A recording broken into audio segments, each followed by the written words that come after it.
السلام عليكم ورحمة الله. نقدم لكم موعد وتوقيت مباريات الجولة 21 من رابطة ما بين الجهات لكرة القدم وسط غرب.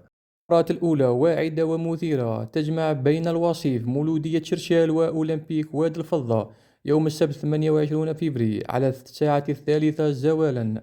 في الحي الجبل يستضيف نادي وداد أدبي بوفريك يوم السبت 28 فبراير على ملعب عيساني علي على الساعة 3 زوالا. أولمبي مدية في استضافة وداد مفتاح يوم السبت 28 فبراير على الملعب البلدي سي حمدان على الساعة 3 أيضا. شباب الزاوية يحل ضيفا ثقيل على نادي شباب عين وسارة يوم السبت 28 فبراير أيضا على الساعة 3 زوالا.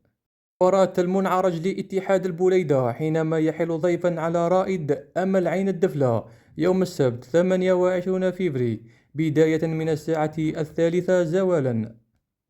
مستقبل واتسلي يستضيف نادي صفاء خميس مليانة على الساعة 3 بملعب محمد بومزراق بشلف.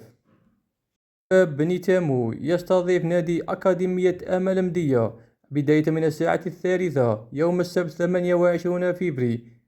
وفاق عين البنيان ضد نادي وداد تيسمسيلت يوم السبت 28 فبراير على الساعة 3 بشطوالي.